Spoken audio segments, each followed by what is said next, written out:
बहुत पुराने जमाने की बात है। एक घना और खूबसूरत जंगल था जिसका नाम सब्जवादी था।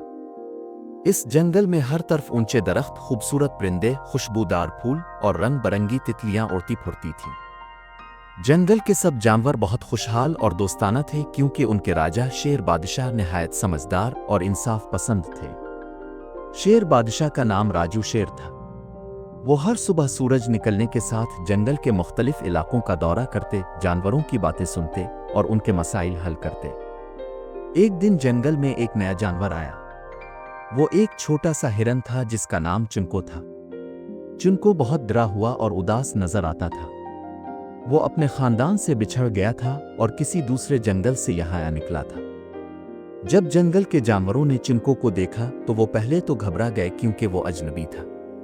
मगर बबलू बंदर, जो बहुत शौक और हंसमुख था, फौरन आगे बढ़ा और बोला, हेलो दोस्त, तुम कौन हो और कहां से आए हो?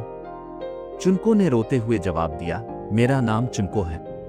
मैं दूसरे जंगल से आया हूं। मेरा खानदान किसी और समत निकल गया और मैं रास्ता भटक कर यहां पहुंच गया हूं। बबलू ने इसे तसल्ली दी, फिक्र ना करो, ये जंगल तुम्हारा भी है, हम सब तुम्हारे दोस्त हैं। फिर बबलू चुनको को लेकर शेर बादशाह के पास गया। राजू शेर ने चुनको की बात गौर से सुनी और कहा, जब तक तुम अपने खानदान से ना मिलो तुम हमारे जंगल में अमन और खुशी से रह सकते हो। तुम हमारे मेहमान हो और हम तुम्हारा ख्याल रखेंगे। चुनको की आंखों में खुशी के आंसू आ गए। इस दिन के बाद से वो जंगल के दूसरे जानवरों के साथ खेलने लगा, घास पर दौड़ने लगा और तालाब में नहाने लगा। मगर हर किसी को चुनको की आमद खुशी नहीं दे रही थी। एक और हिरन था, शेरू, जो जंगल में पहले से रहता था। वो सोचने लगा, अब सब लोग चुनको की तारीफ कर रहे हैं, मुझे तो कोई पूछता ही नहीं। शेरू ने दिल में हसद पाल लिया। वो चुनको से जलने लगा और इसे तन्हा करने के मंसूबे बनाने लगा। एक दिन शेरू ने चुनको से कहा, क्या तुम्हें मालूम है कि जंगल के शुमाल में एक जादुई दरिया है? अगर तुम वहां चले जाओ तो तुम्हें तुम्हारा खानदान जरूर मिल जाएगा। चुनको खुश हो गया और बोला, वाकई? वहां कैसे जाना है? शेरू ने इसे एक खतरनाक रास्ते का पता दिया जो असल में शिकारियों के जाल के करीब जाता था। चुनको ने बगैर किसी को बताए इस रास्ते पर चलना शुरू कर दिया। जैसे ही वो शिकारियों के इलाके में दाखिल हुआ, एक जाल में फंस गया। वो जोर जोर से चलाने लगा, मदद, कोई है, बचाओ। खुशकिस्मती से मीरो तोता इस वक्त दरख्त पर बैठा हुआ था। इसने सारी बात देख ली और फौरन उड़कर राजू शेर के पास गया। बादशाह सलामत, चुनको खतरे में है, वो जाल में फंस गया है। राजू शेर फौरन बबलू बंदर, हाथीदाना और चालाक लूमड़ी चंपो के साथ वहां पहुंचे। सब ने मिलकर जाल को काटा और चुनको को बचा लिया। राजू शेर ने शेरू को बुलाया और सख्ती से पूछा, यह सब कैसे हुआ? शेरू ने सर झुकाकर सारी बात सच सच बता दी। राजू शेर ने इसे मुआफ कर दिया, मगर साथ ही एक सबक भी दिया, दोस्ती में हसद नहीं, मोहब्बत होनी चाहिए। हमें एक दूसरे का सहारा बनना चाहिए, न कि एक दूसरे के दुश्मन। शेरू ने चुनको से मुआफी मांगी और चुनको ने खुश दिली से इसे मुआफ कर दिया। चुनको अब जंगल के तमाम जानवरों के साथ घुल मिल चुका था। हर दिन इसके लिए खुशियों भरा होता था। बबलू बंदर, मीरो तोता, चंपो लूमड़ी, हाथीदाना और यहां तक के शेरू हिरन भी अब इसका बेहतरीन दोस्त बन चुके थे। एक रात जब सब जानवर सो रहे थे, चुनको आसमान की तरफ देख रहा था। चांद की रोशनी में इसकी आंखें नम हो गईं। वो बोला, काश मेरा खानदान भी यहां होता।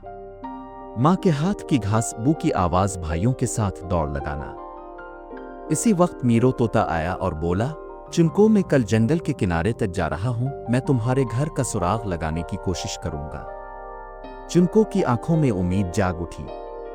अगले दिन जब मीरो तोता उड़कर जंगल के किनारे पहुंचा तो उसने देखा कि जंगल के बाहर कुछ शिकारी खैमा लगाए बैठे हैं। उनके पास जाल, बंदूकें और खुराक का ढेर था। एक शिकारी दूसरे से कह रहा था, कल रात हम शेर को पकड़ेंगे। अगर राजा शेर काबू में आ जाए तो ये सारा जंगल हमारा हो जाएगा। ये सुनकर मीरो के पर कांपने लगे। वो फौरन वापस आया और राजू शेर को इत्तला दी।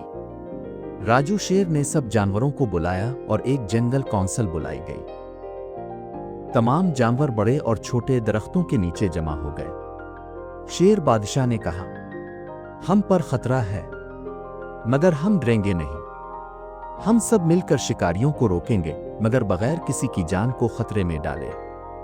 चंपो लोमड़ी बोली, मेरे पास एक तरकीब है, हम शिकारियों को धोखा दे सकते हैं। और तब चंपो ने एक होशियार मंसूबा बताया। अगली रात चंपो ने बंदरों, तोतों और खरगोशों के साथ मिलकर शिकारियों के खेमों के आसपास शोर मचाना शुरू किया।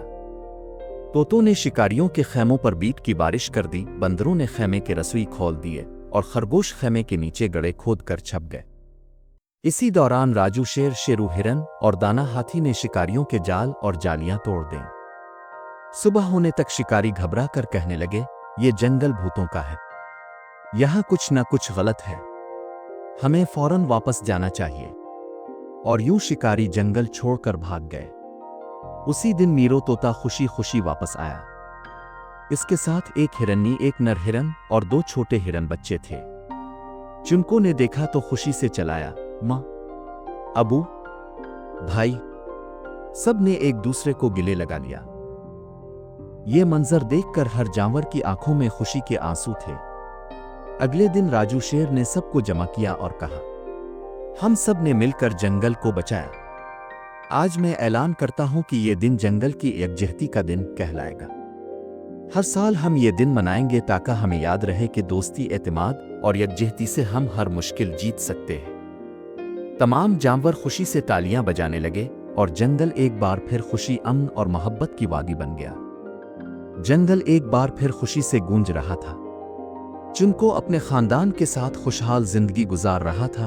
बबलू बंदर पहले से ज्यादा शौक हो गया था और राजू शेर अपनी बादशाहत इंसाफ से चला रहा था। एक शाम जब सूरज गुरूब होने वाला था, जंगल में एक अजीब सी आवाज गूंजी, हो वो। सब जानवर चौंक गए। बबलू बंदर दरख्त पर चढ़कर बोला, कौन है? दरख्त की सबसे ऊंची शाख पर एक सफेद और बुजुर्ग उल्लू बैठा था। इसकी आंखें बड़ी, चेहरा पुरवकार और आवाज निहायत संजीदा थी। मैं हूं दाना उल्लू, पहाड़ी जंगल से आया हूं। मैं इल्म बांटता हूं, सच बताता हूं और जहां मसला हो वहां अक्ल से हल निकालता हूं। राजू शेर ने खुश दिली से इसे खुश आमदीद कहा और जंगल में रहने की इजाजत दे दी। कुछ दिन बाद जंगल में चामैगोइयां होने लगे। कुछ जानवर कहते, दाना उल्लू ने रात को बबलू बंदर को चोरी करते देखा है। चुनको हिरन ने जंगल के फल ज़ाय किए हैं। मीरो तोता शिकारियों से मिल गया है। ये बातें सुनकर सब जानवर उलझने लगे। शक और शुबा बढ़ने लगा। दोस्ती कमजोर पड़ने लगी। राजू शेर ने उल्लू को बुलाया और पूछा, ये अफवाहें कहां से आ रही हैं? उल्लू ने खामोशी से कहा, मैं कुछ नहीं कहता, बस जो सुनता हूं आगे पहुंचा देता हूं। राजू शेर ने आंखें तंग की और सोचा, ये इल्म अक्ल नहीं बल्कि फितना है।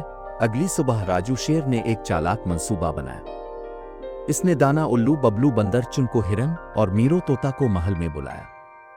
इसने कहा, आज हम एक सच्चाई का खेल खेलेंगे। हर कोई सिर्फ सच बोलेगा। अगर कोई झूठा निकला तो इसे जंगल छोड़ना होगा।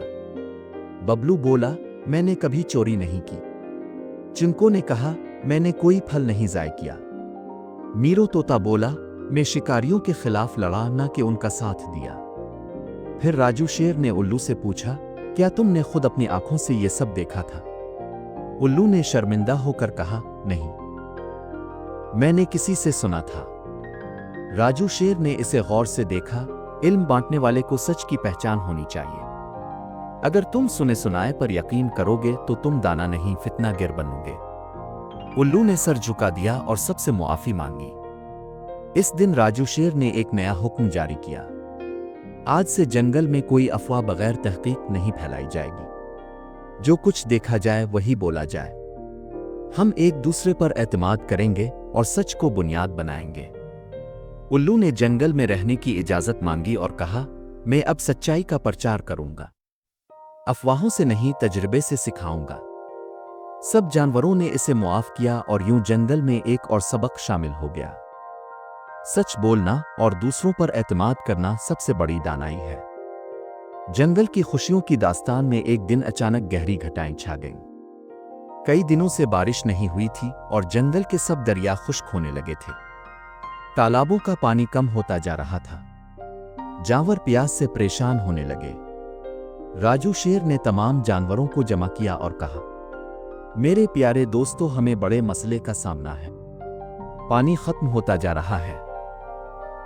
अगर हमने मिलकर कोशिश ना की तो जंगल का हर जानवर प्यासा मर जाएगा। मीरो तोता ने कहा, हमें पानी के जखीरे को बचाना होगा।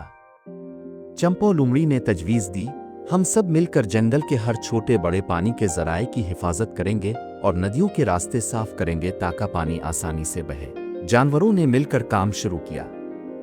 हाथी दाना ने बड़े पत्थर हटाए, बंदरों ने दरख्तों की शाखें काट कर रास्ते बनाए और हिरन पानी के गड्ढे खोदने में मदद करने लगे। बबलू बंदर और मीरो तोता दूर दूर जाकर बारिश की खबर लाने की कोशिश करते रहे। राजू शेर रोजाना जंगल के सब हिस्सों का जायजा लेते और हर जानवर को हौसला देते। कई दिन की मेहनत के बाद आसमान पर बादल छा गए और एक खूबसूरत बारिश शुरू हो गई। सब जानवर खुशी से उछलने लगे। चुनको ने कहा, यह बारिश हमारी दोस्ती और मेहनत की कामयाबी है। राजू शेर ने कहा, यह जंगल हमारा घर है और हमें इसे हमेशा मोहब्बत, इज्जत और हिफाजत के साथ संभालना होगा। इस दिन से जंगल के सब जानवर मिलकर न सिर्फ अपने लिए बल्कि जंगल के हर दरख्त, हर जानवर और हर पानी के जर्रा के लिए जिम्मेदारी महसूस करने लगे। राजू शेर ने ऐलान किया, ये दिन जंगल के तहफ़्फ़ुज़ का दिन कहलाएगा ताकि हम सब याद रखें कि कुदरत का ख्याल रखना हमारी सबसे बड़ी जिम्मेदारी है। कहानी का इख्तिताम। यूं जंगल सब्ज़ वादी न सिर्फ महफूज रहा बल्कि जानवरों की दोस्ती, मोहब्बत और हमदर्दी की मिसाल भी बन गया। राजू शेर की क़यादत में सब जानवर मिलकर हर मुश्किल का सामना करते, एक दूसरे की मदद करते और मोहब्बत से ज़िंदगी गुजारते रहे। और जंगल के हर कोने में एक ही आवाज़ गूंजती थी, दोस्ती, मोहब्बत और सच्चाई, यही हैं ज़िंदगी के सबसे बड़े ख़जाने।